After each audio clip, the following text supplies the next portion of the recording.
this is Fantasy-esque, and welcome back to Niche Faerie Flowers. Before we begin, I want to say a very special welcome to my channel members. Thank you so much for your support. I appreciate it immensely.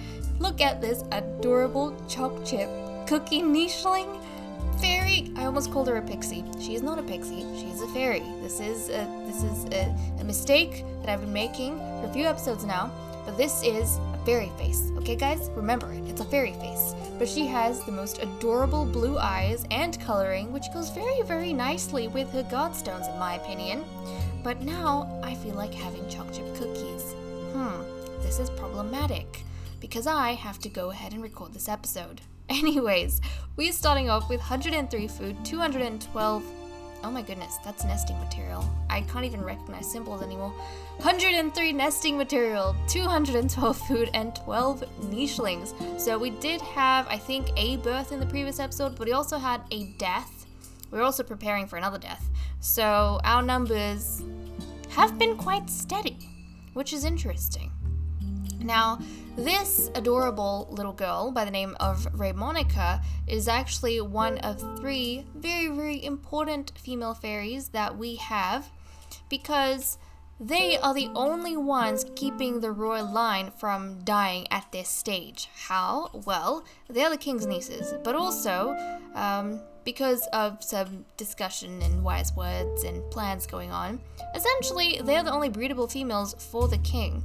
So together, the sisters have a chance of producing a male fairy, which, if that is the case, then our royal line will be saved. However, they share an immunity gene with the king, which means that there is also a chance their offspring, the future king, is going to be sickly. So we have a lot of drama happening, but this Choc-Chip cookie is very important, is what I'm trying to say, basically.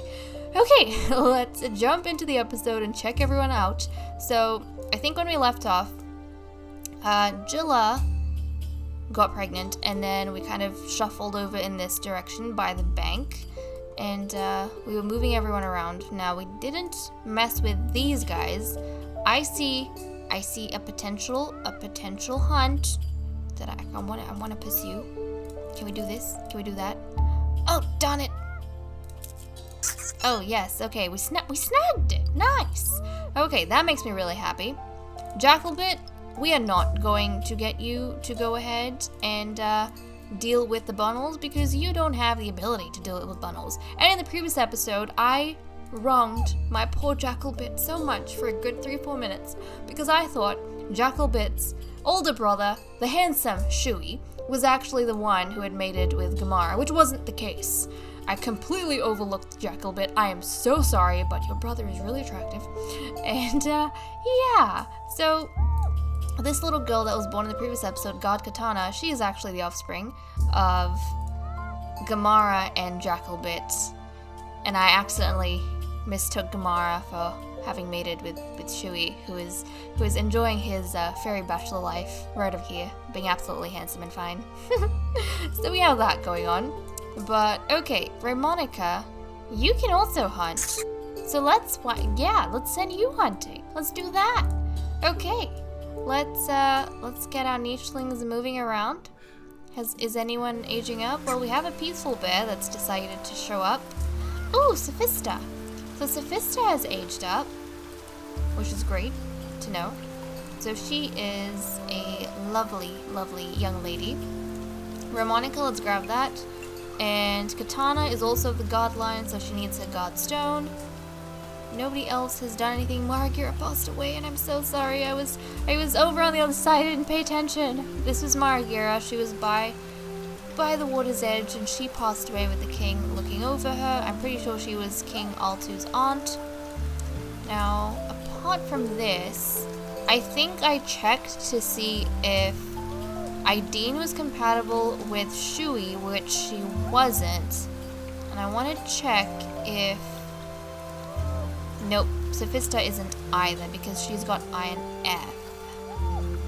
Yeah, I think they share that F gene, which is unfortunate. So none of these girls will be able to breed. Yeah, they all share the F with Shui, so Shui can't really breed with them because he's got the F gene. So I guess we still need some outsiders to help out with that, because I feel so bad. Shui's so handsome. He's so handsome. How come he's not being able to breed with anyone? That just makes me sad. But okay. Jilla has to jump into a nest. So I'm actually going to get Ideen to move out of the way. Ideen is Jilla's oldest daughter, if I'm not mistaken. I will get her to dive. Let's try and dig this. Dive into the nest. And get these guys to start clearing things. Okay. Let's... Oh, geez. So many grasses to clear. So confusing. Okay, Elwyn is going to dive here and help out the king. Pluck some berries. Eco is going to help pluck some berries as well because it's raining and it's a time of abundance. And we definitely need that done. Alright, Monica is going to hop in this direction to meet up with everyone and also greet the king. We'll have Jackalbit collect up this and wiggle his way around so he can get that nut when possible. We'll get Katana. Let's move that way to meet up with everyone else. Sophista, there was a bundle here, my darling, so she's going to do hunting. Gamara's going to help her, actually. I think they work well together. So we'll let them kind of run about this tree and do what they want over here. But let's settle down next to Jilla and see whether or not she's going to give us another female fairy. Oh, it's so cute! It's just like Shui. Oh. Okay, so we had a fairy boy this time, which is awesome. Ooh. He got IND? What the? Hold on a second. Yeah, he got IND. That is so cute. Okay, well, Shui, we have a little lookalike. Is Shui related? Hold on a second. That is Shui's nephew, isn't it? Oh, Shui! Look, your nephew looks like you. He's so cute. Okay, let's go ahead and give him a name. This is going to be God Flinbar. So God, how do I spell this? Flinbar. There we go. God Flinbar, welcome to the family. I am so glad that I paired up Jilla with Elwyn, guys, because we got some interesting genes in terms of coloration and the nimble fingers. But not only that, all of the children have turned out fairies, and that just makes me immensely happy. Now, yes, they have recessives that are either fairy or Flinbar actually has a Naga recessive. All his sisters have pixie recessives, which is interesting. But hey, I'm happy with that. And I just realized Flinbar is so much like his uncle because they both have Naga recessives. Wow, I didn't even think about that. That is awesome. But okay, we have that going on. Now, since we don't have any other females that might be good to breed, I think it's best for us to get Gamara and Jackalbit to have another child. Just so that we can have some diversity, encourage some diversity between the two of them. I think that would be great. It could come in handy in the future, actually. So Sophista, let's grab that. I'm actually going to get Gamara to come up here.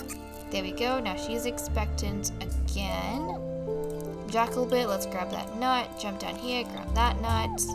Sophista, grab some berries. You can do some hunting, but berries are also nice. And Katana's going to jump up this way. Let's see. Okay, these guys are going to start moving along over here, aren't they? So Jilla, oh, that was Jilla's final baby. Okay, so Jilla is not going to be able to have any more children. This was the final one she had, and it was a boy. And to be honest, thank goodness, because we needed some boys. So thank goodness. Look, Katana and Flinbar are actually compatible. Would you look at that? So I guess it's good that she had a boy, because we've been having so many girls, which I kind of wanted, but at the same time, all our males are growing older, and that's not always the best thing, is it? No, not always. So this is what we're gonna do, guys. After Gamara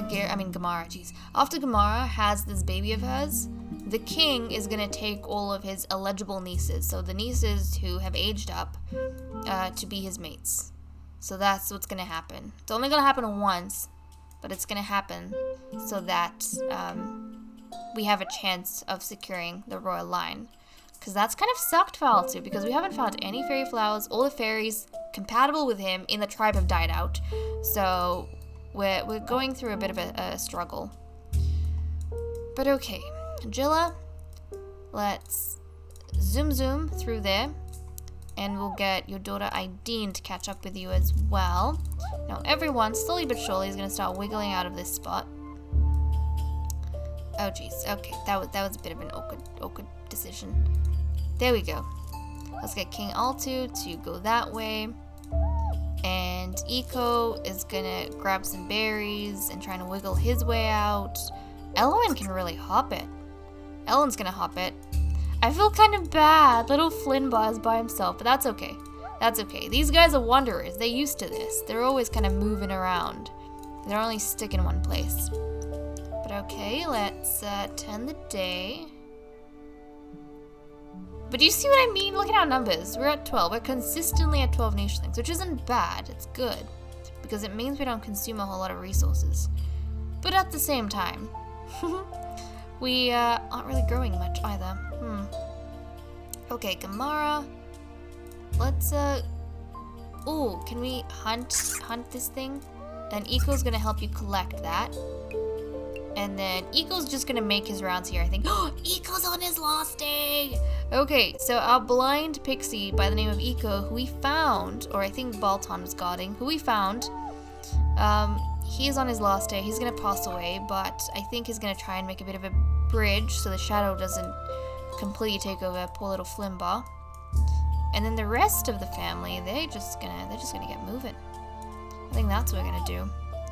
So Jilla is also on her last day. Oh my goodness, this is making me so sad. Everyone's on their last day. Our tribe is about to get a whole lot smaller, guys. So I guess it's good we were consecutively just having children. It is good. Otherwise we would be a tad bit screwed, in my opinion.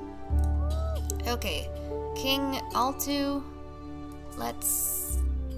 You kind of... you have to go around, I guess. Okay, he's gonna go by the tree, and this is good. Why? Because all of the females that he needs to be near are really close, which is exactly what we want. That's exactly what we want. Okay, Ramonica. Let's help uncover Elwyn, your father. Look at Ramonica, she looks so cute. She looks very similar to her father. Sophista. I wonder if you could jump this way. I'm actually going to keep all of the nieces close to the king because he's going to want to breed with them at some point soon. So I want to encourage that as much as possible. Katana, let's hop up here just so you can get some grounding and have a look at everyone. So we'll do that. Let's turn the day. Oh, little Katana has aged up, so we'll give her the Godstone. And looks like Ramonica has also aged up, so thankfully our 3 females are of age. So Gamara needs to jump into a nest now, and she's actually gonna... Oh no, she can't make it there, can she? What if the king hops out of the way? Can she still not make it there? Darn it. Okay, she's gonna have to just build a nest right over here because... Oh, we had 2 deaths. I think I know. We had Eco, and I think we had... Oh, darn, Jilla. Eco and Jilla passed away. I don't know what it is. Every time a nicheling dies, it's like they're wiped from my memory. I can't even remember their names. But, Gamara could just build a nest right over here. If she wanted to. She could do that. The king has 3 days. I guess we could wait a day. We could wait a day. Or we could just have... I think we'll wait a day. We will wait a day. We'll wait a day. We can afford to do that. We're not exactly in a bit of a rush. And then Flynnbar, you need your Godstone. Also, you need to wheel your way back to the family, my kid. Look at this! This mole is like practically your size. What if it decides to eat you? That would not be good. Okay, Katana, help out with the berries over here, my child. Shui. Let's clear away these grasses. Now, what we need to do is get all the females really close to the king. So we have Sophista, we have Ideen, and... Ooh, actually, we have Ramonica. So everyone's already really close to the king. Exactly how we want it. Because we want to make sure that he has access to them and is actually able to breed with them. So what I want to do is move the king here. And then I'm actually going to get everyone to stick literally right around him. So that when the next turn comes, we can just breed them as much as possible. So let's just get all of our ladies to clear the grasses. around them. There we go. Dig this.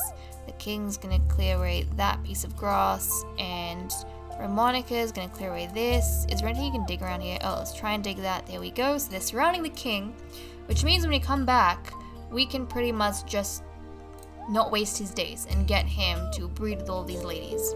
And they're gonna give birth to the children after the king passes. But we'll have like a brief window where things are gonna be a bit unsure. But if we have a boy, then he's gonna automatically become the next king. If a wanderer, a male wanderer finds us between, like a fairy wanderer finds us between these ladies giving birth, and the king dying, then he will become the next king. So things are a little bit complicated, but I think it'll be pretty fun. It'll be pretty fun. So we have a lot of things to look forward to in the next episode. This episode was mainly just moving around. Did we even have any births? We did, didn't we? We had this little boy. We had Flinbar. And that was pretty much it. But okay guys, with that said and done, I'm going to leave off here. Thank you so much for watching. I hope you all enjoyed, and I'll see you all in the next episode. Bye bye.